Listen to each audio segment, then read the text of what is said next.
ابو بکر ادھر آ، حضور حاضر ہوں، فرمایا جا میری انگوٹھی پہ نام لکھوا کے لا۔ اس بات کی لذت سمجھو کہ حضور کام بھیج رہے ہیں۔ جناب صدیق اکبر نے انگوٹھی پکڑی، توجہ ہے میرے تو بات پہ؟ حضور نے فرمایا اس پہ نہ اللہ کا نام لکھوا کے لا۔ کس کا؟ صرف اللہ کا۔ حضور نے بھیجا۔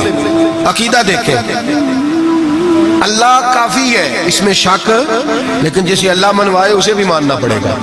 فرمایا جا اللہ کا نام لکھوا کے لا۔ حضرت ابو بکر صدیق کہتے ہیں میں انگوٹھی لے کے گیا، مصور کو کہا اللہ کا نام لکھ دے، کہتے ہیں اچانک میرے دل میں خیال آیا صرف اللہ کا نام۔ حضور کا حکم کیا ہے؟ کہتے ہیں میرے دل میں خیال آیا صرف اللہ کا نام۔ کہتے ہیں میں نے اس کو کہا میرا اللہ کا نام نہ لکھنا، ساتھ میرے مصطفیٰ کا بھی لکھ دو۔ صرف اللہ کا نہ لکھنا، حضور کا بھی لکھو۔ نبی پاک کا حکم کتنا ہے؟ اللہ کا ساتھ میرے نبی پاک کا بھی لکھو۔ حضرت ابو بکر نے 2 نام لکھوائے، فرماتے میں جب تک مسجد نبوی آیا نام 2 تھے، سارے رستے میں دیکھتے آیا اللہ اور محمد 2 نام تھے۔ جب مسجد نبوی میں انگوٹھی لا کے حضور کو پیش کی نا تو حضور نے فرمایا ادھر آنا۔ میں قریب آیا، فرمایا تجھے کہا تھا صرف اللہ کا نام لکھوانا، تو 3 لکھوا لایا ہے۔ کہا حضور یہ تیسرا کہاں سے آ گیا ہے؟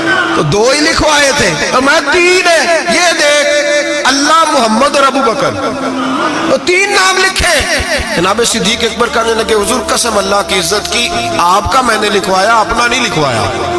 امام رازی کی تفسیر کبیر، آپ کا لکھوایا، اپنا نہیں لکھوایا۔ اچانک حضور مسکرانے لگے، حضرت صدیق اکبر کا ماتھا چوما، سینے سے لگا لیا، نبی پاک کی آنکھوں میں آنسو، محبت کے آنسو۔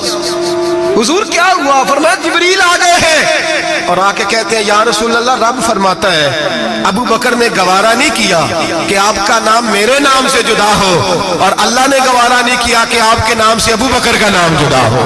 یہ اللہ نے گوارا نہیں کیا، اللہ نے گوارا نہیں کیا۔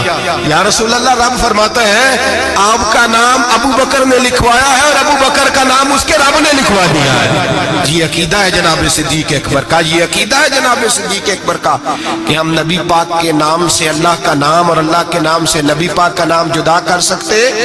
خدا کا ذکر کرے، ذکر مصطفیٰ نہ کرے، ہمارے منہ میں ہو ایسی زبان خدا نہ کرے۔ جناب صدیق اکبر نے عقیدہ دیا کہ میرے لیے اللہ اور اللہ کا رسول، صدیق کے لیے ہے خدا کا رسول۔ اور بس یاد رکھیں یہ نظریات، یہ افکار ہمیں حضرت ابو بکر صدیق دیتے